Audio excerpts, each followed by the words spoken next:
आपने कभी सुना है 14 लोक? ये कोई कहानी नहीं, बल्कि एक गहरा आध्यात्मिक रहस्य है। हमारे ब्रह्मांड में कुल 14 लोक माने गए हैं, 7 ऊपर और 7 नीचे।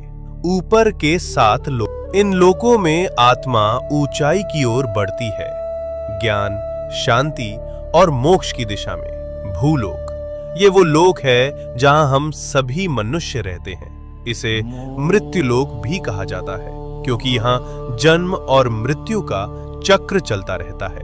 भूवरलोक, ये लोक भूलोक और स्वर्गलोक के बीच स्थित है। ये ऊर्जा रूपों का क्षेत्र है जो भौतिक और दिव्य लोकों को जोड़ता है। स्वर्गलोक, देवताओं का लोक, जहां इंद्र और अन्य देवता निवास करते हैं। अच्छे कर्म करने वालों को मृत्यु के बाद इसी लोक में स्थान मिलता है, जहां सुख, संपत्ति और आनंद की अनुभूति होती है।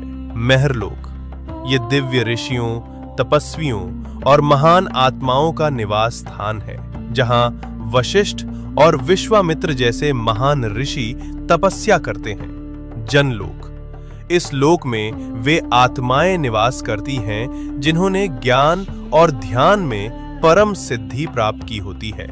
यहाँ के वासी ब्रह्मा जी की लीलाओं में लीन रहते हैं। तपलोक, अत्यंत शक्तिशाली तपस्वियों का स्थान, जो शरीर से परे केवल चेतना में स्थित होते हैं। ब्रह्मलोक, यह अंतिम लक्ष्य है, जहां केवल सत्य है, मोक्ष है और ईश्वर का साक्षात्कार होता है।